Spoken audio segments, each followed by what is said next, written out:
Hi everyone, so I have been planning for the longest time to do a new series on this channel, and what it's going to be is a deck comparison series. So I originally just wanted to do tarot decks, and I was going to get together different tarot decks that run along the same theme and just compare and contrast them and look at differences and similarities between them and just generally talk about them, because I love to talk about tarot, and I know that some of you watch my channel to hear me talk about tarot and hear my thoughts and that kind of thing.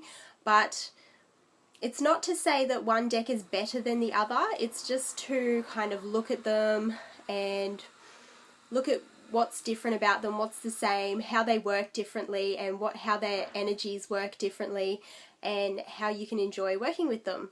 So I hope that you'll enjoy this series. I have decided to include oracle decks in this series as well. So today I'm going to talk to you about different fairy decks, and there's two reasons for this. I recently saw a video by Ethany where she was talking about her favourite Fae decks, and that was a really good video. She kind of had some, I think she had some of the same decks as me, but some different as well, so that was really interesting. But also, because it's springtime here in Australia now, I've been really feeling very drawn to working with Fae energy. So I think working with cards that have pictures of the Fae on them is a really good way to do that personally. Another good way to do it is obviously to get outdoors and that kind of thing, and to commune with nature and talk to the fairies and just let them know that you want to work with them, put it out there to the universe and to the fairies, and they'll start communicating with you and making offerings and all that good stuff as well. But I think that working with cards is another good way to do it too if you're that way inclined. So I will show you the Fae decks that I have, and I'll talk about them and compare and contrast them as I said. So hopefully you guys will enjoy this video. I'll start with the two tarot decks that I have. The two Fae tarot decks that I have, I just purchased this year, and they are the Tarot of the Hidden Realm by Julia Jeffries, and the book is by Barbara Moore. It just comes in this flimsy box, so it's kind of a big box, and it was fitting the book and the cards in there inside this thing. So I don't actually store it in the box, but I have held on to the box. I may get rid of it at some stage though if we move house or that kind of thing, because it depends if I want to take it with me. But yeah, I don't use the box. I actually store the deck in this little bag that I got from Wild Child Creations. I've talked on this channel about how much I love her bags. But this is the deck. So you've got the, pardon me, the beautiful backing there, which is not really reversible. You could kind of tell if you reverse the backing. And the cardstock is just your typical Llewellyn cardstock. So it's not excellent cardstock. It's kind of a little bit flimsy and wouldn't necessarily hold up that well to frequent and rough handling, but I tend to handle my decks quite gently. Like I'm really careful if I shuffle them and that kind of thing, and I don't, like I'm not a professional reader, so I don't have a lot of other people handling my cards a lot. So it's fine for me, but yeah, not the best cardstock. I really do wish that Llewellyn would use some better cardstock, because they come out with some beautiful decks, and it's just a real shame when you get such amazing decks that have cardstock that when they deserve better cardstock, you know what I mean? And this is the book. It's just a paperback book, but it's really good. I really love the spreads in this book. Barbara Moore is notorious for doing great spreads.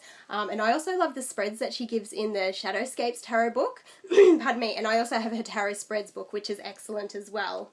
But yeah, you've got a little reproduction of the cards, and then a little description of the image and the symbolism used, and then a divinatory meaning. So it's quite brief really. The reproduction of the card takes up a lot of space in the book. Yeah, but I'll show you some of the cards. Some of the major arcana names have changed to make it fit in more with the fairy theme. So that's the High Priestess. I love this card. I really love that representation of the High Priestess. It's got that wisdom and inner knowing kind of meaning that the High Priestess has, but it's more in a wild kind of shamanistic sense. So I think that's beautiful. That's Fortune Fairy, so instead of the Wheel of Fortune, you have Fortune Fairy as card number 10. There's 3 of Cups, 10 of Cups. I'll just try and find some more examples. There's the Magician. I love that Magician. He's got the coolest little moustache. Yeah, but this deck is really beautiful. It's got some really nice faces in it. People describe it as a really facey deck. I got this in my daily draw not long ago, the 9 of Cups. Love it.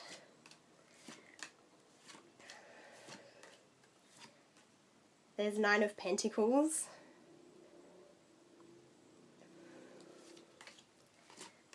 And I've really loved working with this deck so far. This was actually not on my wish list. Like at the start of this year, I set out a wish list and I decided there would be 8 decks that I would buy this year. And this deck actually wasn't on the list, but when I went to a shop, I'd kind of seen it online and I was like, oh, I don't know if I want that. But when I had the box in my hand, I felt something and I knew that I had to have it. So I'm really glad that I bought it. I don't regret it one little bit. That's the World, so you've still got the traditional card name for that one. Still just trying to find another example of where they've changed the card names. I know there's a few. That's Life Renewed, so that would be, what's that card, number 20? So that would be the Judgment card, and they've changed it to Life Renewed to make it fit in with the nature and the fairy and nature spirits theme. So that's really beautiful. I love that. I love their 6 of Wands. It's just a picture of a person, but you get such a feeling from it that helps you derive the meaning of the card. And I just really love that.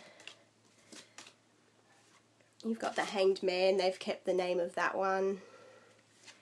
There's the Empress. The artwork is just absolutely stunning. I love it. So that's Shadow Dance. So that would be their interpretation of the devil or the horned god, and they've changed the name to Shadow Dance. So I really love that. I love the examples of cards where they've changed the names. Sorry, that's just my phone ringing. I'll just ignore it. Yeah, so that is the Tarot of the Hidden Realm. I really love this deck. And the other Fae Tarot deck that I have was also not on my wish list, but same thing, I saw it in the shops and I had it in my hands and got a feeling and I thought, oh, I think I really do want this deck. Even though, yeah, it wasn't on my radar really. Like, same thing, I'd seen it online and it didn't interest me that much from looking at it online. But again, I'm really glad that I have it now. And the last card always gets stuck in these boxes. Yeah, and it comes in this really excellent box, Tarot of the She. And I just really appreciate it when tarot decks come in their own sturdy box like this, because you don't have to throw it out and you don't have to buy another box or a bag to put your deck in. You can just store it in the box. So I think that's really wonderful when decks come in a box like that.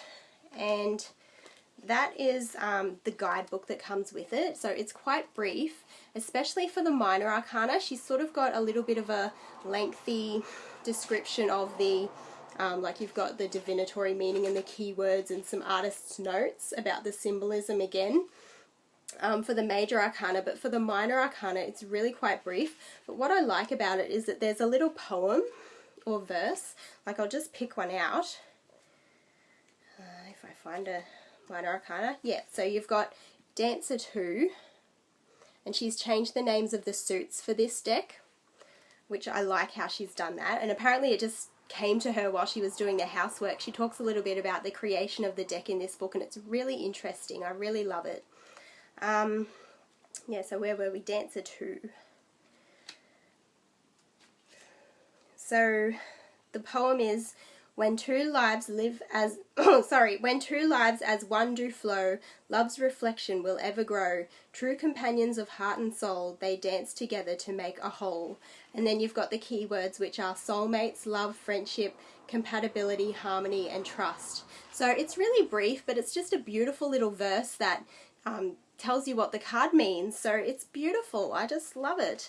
So this is the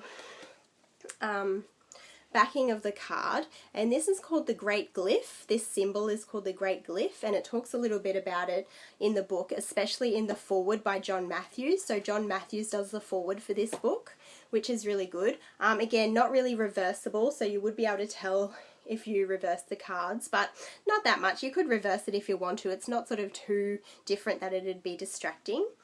The cardstock is excellent. It's actually quite a thick deck, and it's published by Schiffer Publishing, and I'm hoping to buy more of their decks in the future because I think that they're really excellent. They come in a good box. They've got good cardstock.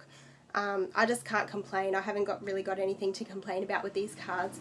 They do have a nice big black border, but I don't know, I found I don't really mind borders too much necessarily. Like sometimes borders are distracting, but sometimes they're fine.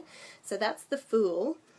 And the artwork with this one is just amazing. I love what she's done with it. It's got the real, like you look at the faces and they've got a real kind of elven fae feel. I just love them. And it's really wild, so colourful. The colours in it are just brilliant. I love it. Yeah, and I don't think she's actually changed any of the names of the major arcana, but she has changed the names of the suits. So for air, you've got dancers. Hang on, let me just check. Yeah, makers are pentacles, so they're earth. Then you've got dreamers for air or swords. Then you've got warriors for fire or wands. Yeah, makers for earth or pentacles, and dancers for cups or water. So I really like how she's done that. I think it works really well with the deck. Gives it a beautiful energy, and I just absolutely love this deck. I can't say enough nice things about it, and I'm glad that I own it. Oh, that's the strength card with a dragon in it. That is so cool. And all of the major arcana have the great glyph in the cards somewhere. So I really love it. I've loved working with it so far. I found it is a little bit of a cheeky deck, which is, that's good. Like, tarot is supposed to be cheeky. It's supposed to shake things up and help you move forward. So I really like that. So, yeah, those are both of my Fae tarot decks. They both help you connect with the Fae energy in a different way, I guess, like a different aspect of Fae energy. This one would be your more, I found it a cheeky trickster deck, and the Tarot of the Hidden Realm is very comforting. Like I posted a picture on Instagram the other day of myself out on the lawn just reading them on the grass, and I felt so connected to nature in that moment. It was just a really beautiful moment. And so comparing the artwork, like Emily Carding admits in her guidebook that she's not a trained artist, whereas Julia Jeffrey obviously is a very skilled and technically skilled artist. So her artwork is a very fine art style and very beautiful. Having said that, Emily Carding's work is very beautiful as well. So you could say that even though it's not the same, she's not a technically trained artist in the same way, the way that she's done this deck and put it together is absolutely gorgeous. So I love both of them, and I'm very happy to have both of them in my collection. Now I'll talk about the Fairy Oracle decks that I own. This is the first one that I bought, and it was one of the first Oracle decks that I ever bought, and it is the Healing with the Fairies Oracle by Doreen Virtue. And I actually owned this at one stage but gave it away, and then I felt kind of sad and missed it, so I got it again. And Doreen Virtue has a kind of, I guess you could say, light-hearted approach to fairies. She thinks of them as nature angels, and she talks about it in her book Healing with the Fairies as well. Just some of her dealings with the fairies and her relationship with them. It's only a 44 card guidebook, 44 card deck with your little guidebook. So it's quite a flimsy guidebook. She hadn't started making the proper little guidebooks that she makes these days. And yeah, you got these ugly staples in the middle. But yeah, the cards themselves are done by all kinds of different artists. So I think you've got a bit of Amy Brown in there, and I'll just look at who else. Yeah, Kylie Ingold, Karen Krangle, Corey Wolfe, Jeffrey Bedrick. So yeah, there's a bunch of different artists' work throughout this deck. And yeah, because it doesn't follow the tarot structure, obviously you haven't got the major arcana and minor arcana and that kind of thing. It's just got different different card names that run along that fairy theme, and they just have different names that represent different things. So, I mean, most of you guys would work with oracle cards at some stage, and I guess every oracle deck is a different system in and of itself. You know, Kuan Yin Oracle is different to the Fairies Oracle, which is different to, you know, the Gaia Oracle, and so on and so forth. Like, every oracle has its own system, even though it doesn't follow the tarot system and structure. So I love working with oracle as well as tarot, and what I love is that you can use tarot and then you can use oracle to supplement your reading that you've given yourself with tarot, and I really love doing that, and I know a lot of people do as well. So I'll just show you some of these cards. They're really well laminated, nice and sturdy. Doreen Virtue's decks actually used to be a lot sturdier. She used to make them with a lot better cardstock, whereas nowadays they're a bit flimsy, but they all have gilded edges now, which is better. Like, you win one, you lose one. So, so that's Creative Expression. Those beautiful butterflies. That one's just gorgeous. And you've got Happily Ever After. So I guess that'd be really good if it came up in a relationship reading. Look Inside Yourself. Higher Consciousness. Letting Go. This card comes up for me a lot in readings when I use this deck, actually. Oh, you've got unicorns too. Kick up your heels. I love unicorns. Miracle Healing. New Opportunity. Problem Resolved. So yeah, as you can see, they've all got this border, but they've got different colours around the border, so it fits in nicely with the theme of the card, sexuality. So yeah, you've just got the card titles on the cards for this deck, but in the guidebook it goes into it more. Like, for example, I'll just pick one now. Look Inside Yourself. So you've got up the top here, you've got a little card meaning, and then you've got a longer description here, and an affirmation down the bottom as well, which I think is nice if you like to use affirmations. But the card meaning says, you've been trying to find satisfaction through outside sources, such as material possessions or relationships. You're also looking for help from other people. The fairies ask you to look within for the answers you need. Oh, that's a really important message, isn't it? Yeah, and then it just tells you more, and then the affirmation would be, I have great beauty and light inside of me right now. I tap into all of the knowledge of the universe. Oh, that's really beautiful. So yeah, I sometimes forget about this deck, but I do really love it, and I do get it out from time to time. I'll just show you the backing. Yeah, those beautiful butterfly wings with the clouds and the stars. So yeah, this would be a good way to deal with that, and to work with that kind of softer, lighter, kinder, gentler aspect of the fairies. And they do have that aspect, there's no lie, but if you actually look at the traditional legends and the lore of fairies, they do also have that trickster aspect. So you know, being a witch who likes to have a balance, I do feel that it's important to work with both, and to yeah, connect with them as they are and not just as you want them to be. So yeah, I think that I like to work with all aspects of the fairy. So and if you want to learn more about fairies, there's some really good resources on them as well. I'll link to a video by Mr. Shadowboy. He recently did a really good video on working with the fairies. From his perspective, he comes at it from an approach of traditional witchcraft. So he takes that approach to it, and he suggests a lot of really good resources in his book, in his video as well. But I'll show you some of the books I've read. This is one that I've just started reading, so I haven't finished it yet. But this is The Magick of Fairies by Cassandra Eason. Sorry about the glare there. And I got this from my local library, so I've only just started reading it, but I haven't finished yet. So very much looking forward to getting into that one. And then this one I read years ago, which I have to reread at some stage. I just love it. Faerycraft, Treading the Path of Fairy Magic by Alicen and Geddes-Ward. And this one is just a beautiful book. You've got lots of different rituals in there. It kind of outlines a basic magical practice, but one that incorporates fairies. So it's really quite a complete guide to just getting started with practicing the craft as well as working with fairies.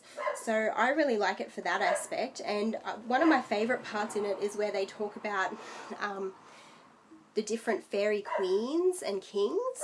So, and it's beautifully illustrated. That's King Oberon. Just stunning illustrations throughout. There's that one. There's Morgan Le Fay in front of the Glastonbury tour there. And then you've got, yeah, so she talks about some of your Arthurian, your figures from Arthurian legend as well, which is great because I really am drawn to Arthurian legend. It's one of the aspects of Celtic mythology that I am very drawn to. I know it's kind of a later on part of Celtic mythology rather than your earlier Celtic mythology and Celtic deities and that kind of thing. I'm not as drawn to them, and it's very hard for me to admit that because I know a lot of people who I really respect, but yeah, the Celtic path is just not my path in that traditional sense. So unfortunately, but that's just the way it is. I've got my own path. So yeah, so those are some of the resources that I've read. I am very interested, well, that I'm reading at the moment, but I am very interested in reading more, so I want to find out more. And I also want to continue learning and exploring, working with the fairies as I go along as well. Keep doing what I'm doing, getting outside and that kind of thing. So very excited about that as we come into spring. And this one I've actually had for a very long time. This is the Fairies Oracle by Brian Froud with Jessica MacBeth. Now I bought this years ago on a shopping trip in Rockhampton, so I drove up there and bought this one, and I didn't connect with it straight away. I find this deck hard to connect with at first, and I actually put it aside for a few years. I've been lending it for months now to my sister-in-law, and then a while ago I thought, I think I do really want to start working with it again. Like, I felt drawn to it again, so I got it back off her. These are the cards. I think it's a 62 card deck, so it's a nice big oracle deck. It's not as big as tarot, but I do like a nice big oracle deck. It is reversible, so you can reverse the cards. And then you've got, this is the guidebook. The guidebook is excellent. It's written by Jessica MacBeth, and it's a nice hardcover guidebook. And part of the reason why I wanted to get this one back again is because it's got a lot of really good exercises in there that can help you with working with Oracle in general.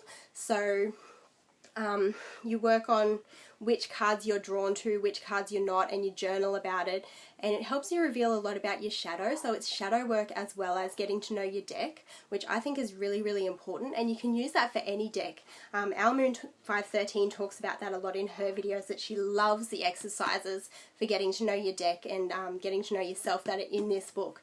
So that's really, really handy. I just love that. So, pardon me, I'll show you some of the cards.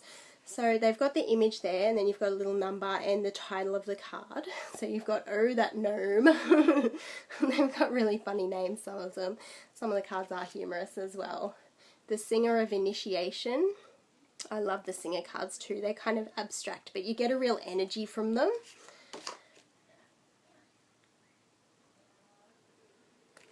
There's that one.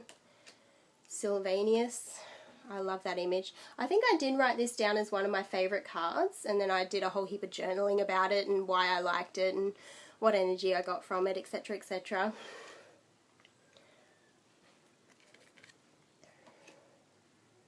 Penelope Dreamweaver. Some of them have got names for the beings that they are.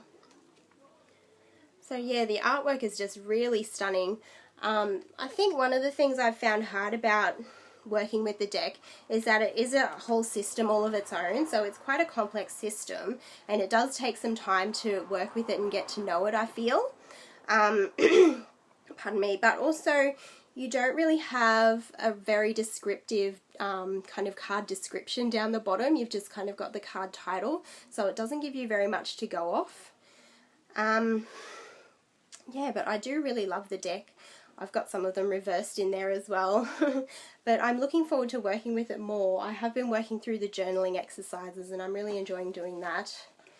So yeah, that is the Fairies Oracle by Brian Froud with Jessica MacBeth, and I do think I want to get his Heart of Fairy Oracle as well that he did with his wife Wendy Froud. So that's the Heart of Fairy Oracle by Brian Froud and Wendy Froud, and the artwork is just as beautiful, but I've had some people say that they were disappointed with it because it doesn't work and communicate in that same direct way pardon me, as the Fairies Oracle.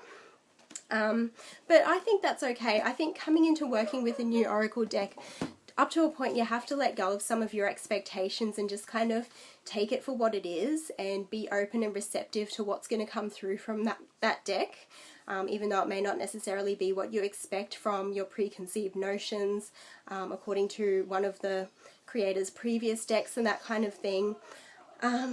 But yeah, I think I'm really going to be happy to have both of those, so I think I want to get both. And the next one is actually a brand new one for me. I only just got it yesterday, and that is the Wild Wisdom of the Fairy Oracle. And I posted about this one in the YouTube Diviners group yesterday. That's my friend Tara from Lippy Witch's Facebook group. And this one, I was mentioning that I used to have her Oracle of the Dragon Fae, and I just really didn't connect with it. I found the artwork I didn't get much from the artwork, and also it didn't flow together because you've got different artists working on that deck, and sometimes that works, but sometimes it's just not harmonious with how the deck flows. And also I didn't really like the way that she talks in the guidebook, and even with this one, like, she talks on the back and she mentions the word magics, and that kind of irks me a little bit. Like, I know that there are different types and different forms of magic, so you could pluralize magic, but to me it just sounds like something out of fantasy fiction, so it doesn't really appeal to me that much. Just some of the verbiage and some of the language that she uses, it just makes me go, I don't know, like, yeah, it doesn't appeal to me that much. I don't know how to explain it any better than that, but yeah. It used to come in a big brown box, which was just kind of a flimsy box like this one. So it didn't come in the sturdy box, so I do much prefer now that it comes in the smaller, more compact box. However, I don't like the colour scheme as much as I liked the rich brown colour scheme of the older edition, and also the card backing looks different. And I don't like the card backing as much. Not that I'm complaining too much, it doesn't look bad or anything, but I just don't prefer it. Yeah, it still looks quite nice, so I'm not complaining too much, but yeah. So that's your card backing. It comes with your nice little normal Blue Angel box.